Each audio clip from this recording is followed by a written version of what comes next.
Right team, so we are leaving Melrose, the home of rugby sevens. Maybe you'll see the park behind me.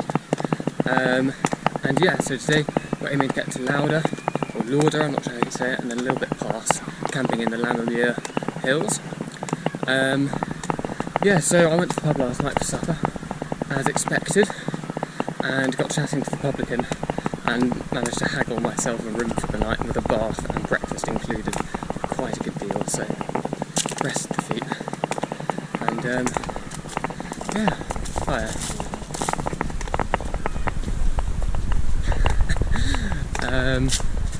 Nothing like vlogging in public.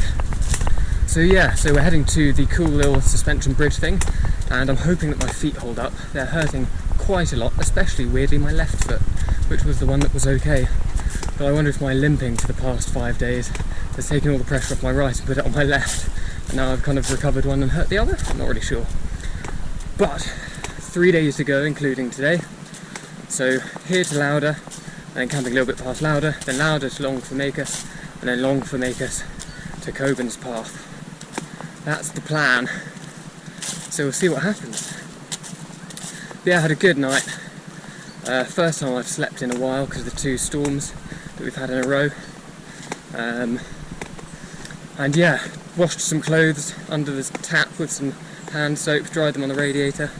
Got all my kit dry, which is key because, as I think I probably said, or I said on my Instagram, I can never remember which one I've done. I'm trying to film this on too many different mediums, but my kit was just starting to smell mouldy because nothing had been able to dry. So I got my sleeping bag out and managed to dry that by the radiator, and yeah, so my kit is feeling dry. So I'm feeling psyched for a lovely wild camp in the Lammermuir Hills tonight, I'm hoping. And yeah, heading down to the River Tweed.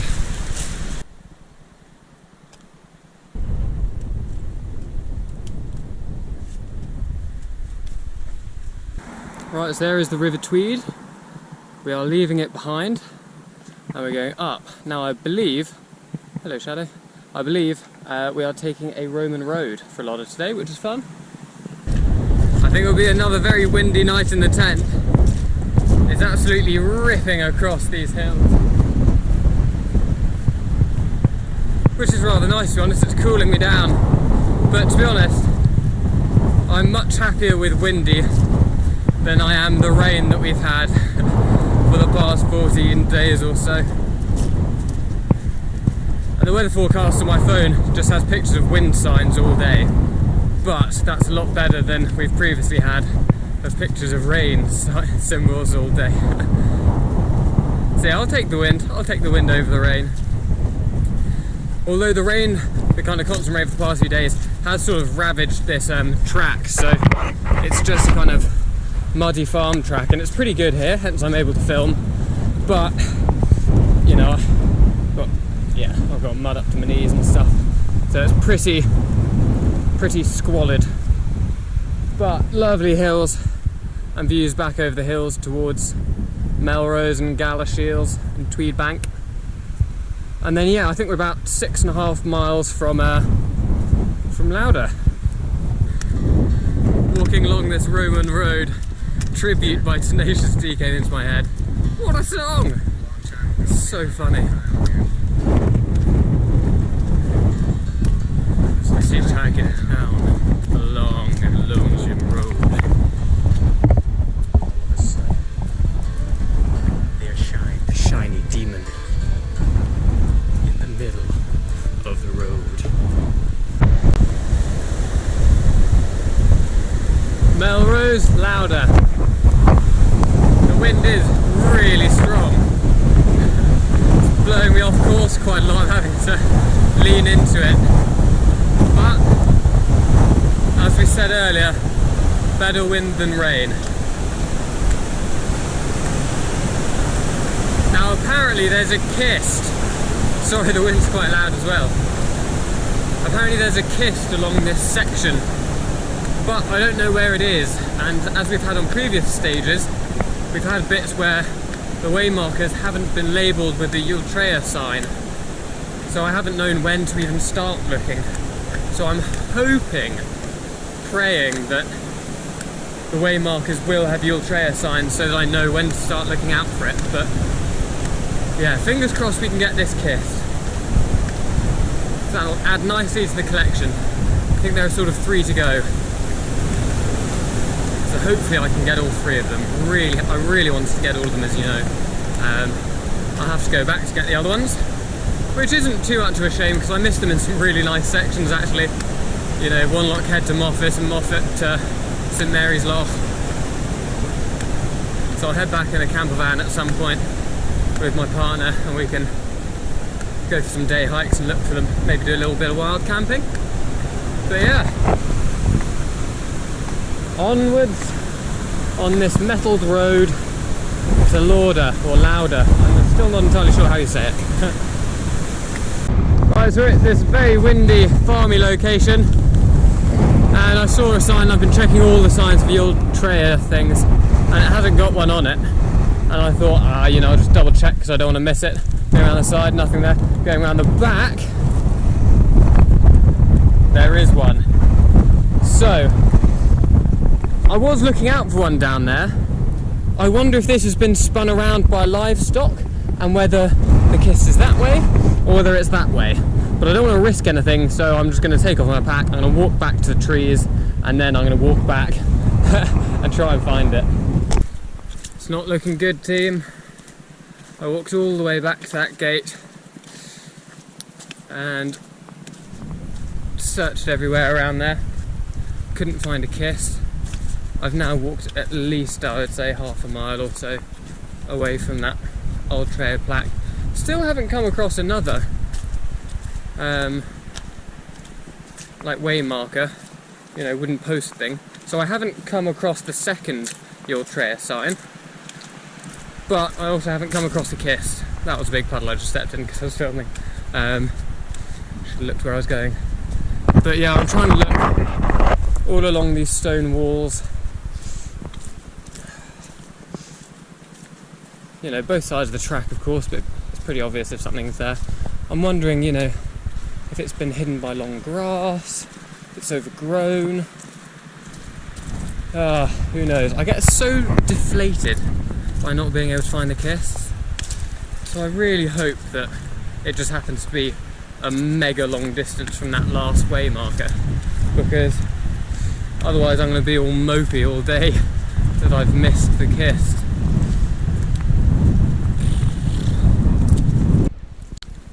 Right, so we're in Lauder, and there is Lauder Town Hall. Starting Upland way is this way. Lauder's not very big, so I don't think we'll be in suburbia for very long at all. And I've done some soul searching about the kists, and whilst it saddens me greatly that I've now missed 3, it also sort of makes sense because with COVID and lockdowns and stuff, yeah, the grasses could be overgrown and they could be hidden. That's totally fair enough. And it's also fair enough on me that I've missed them if they are sort of overgrown. So no, you know, can't be too harsh on myself there. But also, they're there to enhance the journey. They're not the reason I'm doing this, obviously. I mean, I didn't even know that Kiss existed until I had already started. So, it's not the worst thing in the world. It's not the end of the world. And it's also not the reason that I'm doing this trip. So I can't get too down about it. The reason I'm doing this trip is for camping in the hills and all of that. And that's what I'm off to do now. I'm off to camp in the Lammermuirs.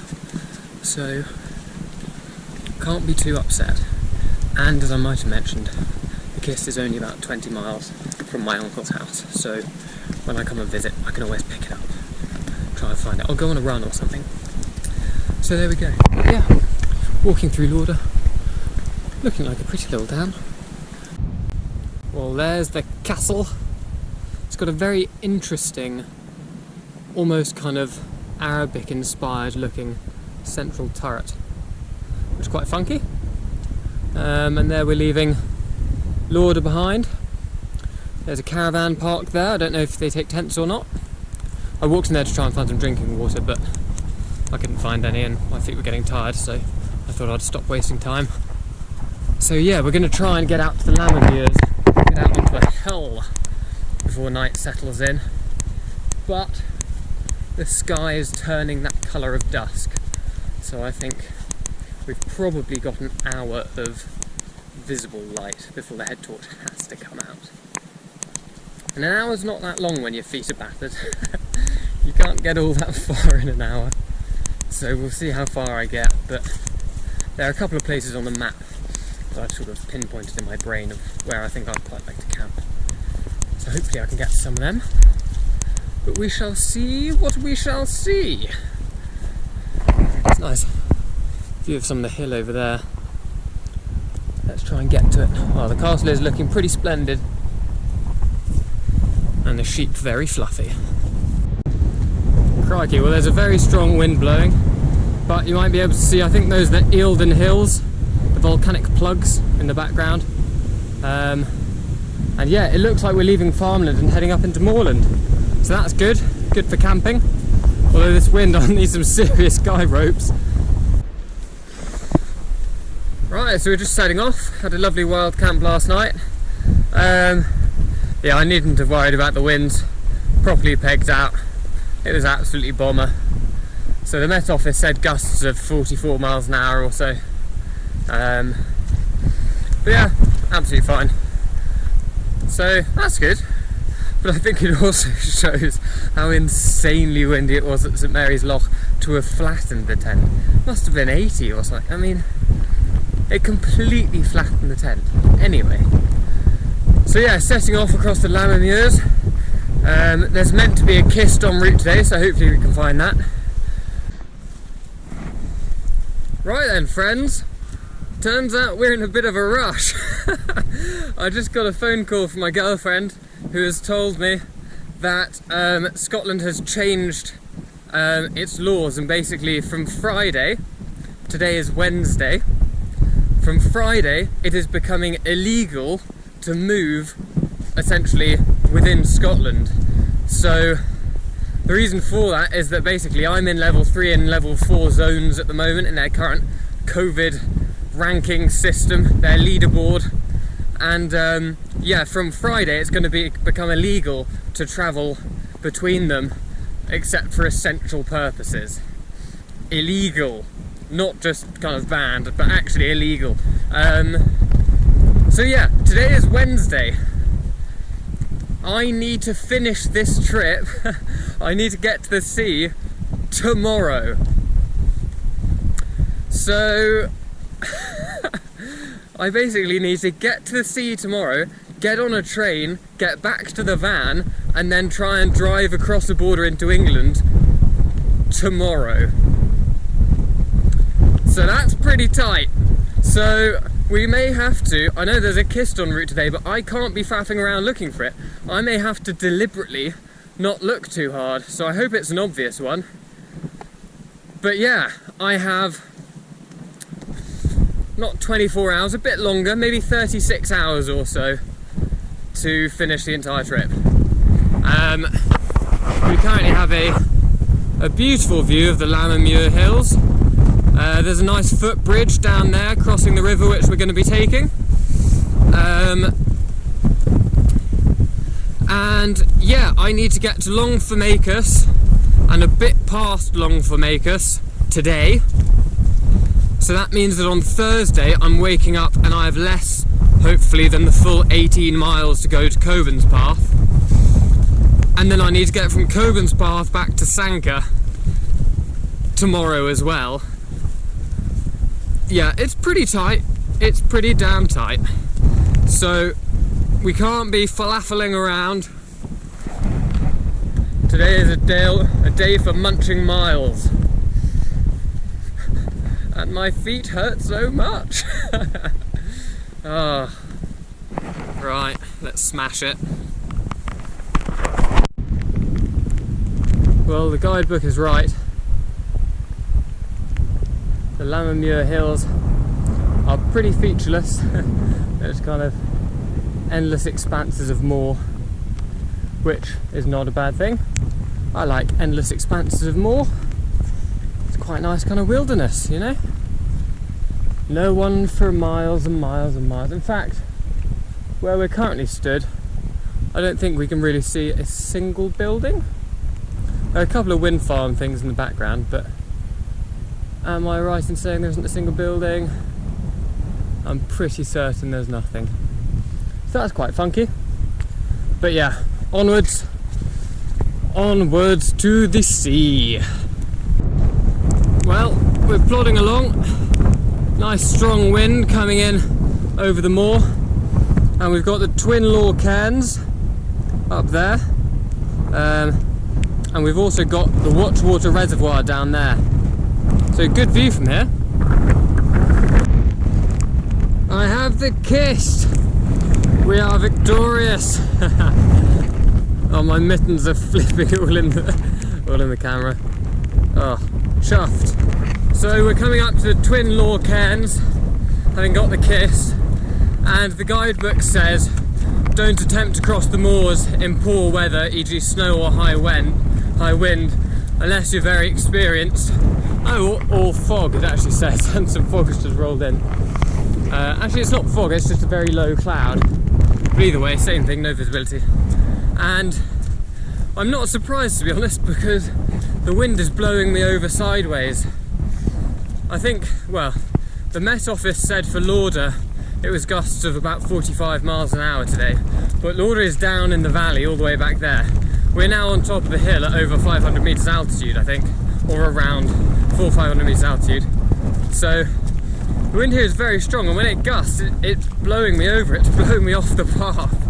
So yeah, do listen to it, do listen to the guidebook. If it's really bad weather, maybe best not to, because being such huge expansive moors, there is nothing to break the wind, nothing to shelter the wind. And yeah, if your nav isn't very good when the visibility drops like this, it's going to get pretty hard to navigate. Right, so yeah, we're at the Twin Law Cairns. So these two big stone cairns, 50 metres apart or so, and they're basically they resemble a story or a poem or folklore about two brothers who basically got separated at birth and then ended up joining different armies and mortally wounding each other in the same battle. And there is a little plaque saying it. And they bigot to our cairns on the heather, they bigot them round and high, and they stand on the Twin Law Hill where they twere brothers lie. The Battle of Twin Law anon. So there we go.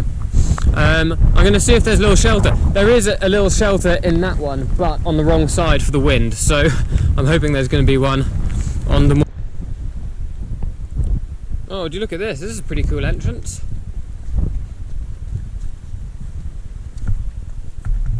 Interesting, there's a little box thing down there as well.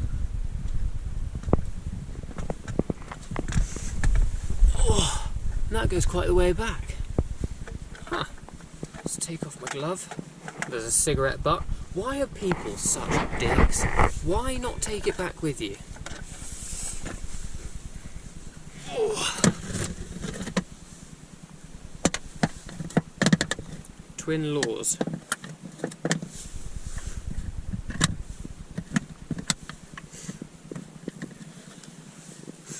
Oh, look at that!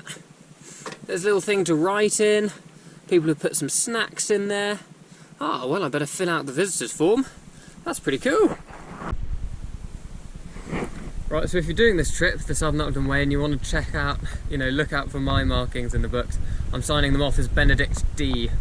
I've also noticed, annoyingly, as I was standing up, that someone's left a wrapper there, so I'm going to take that home. Oh god, that's way more disgusting than I thought it was. I'm going to take that to a bin for them, as they clearly can't be bothered. And as it's so disgusting, why don't I take the cigarette butt with me as well? Ugh. If you've carried it up, you can carry it down empty. It weighs almost nothing now, you've eaten the inside.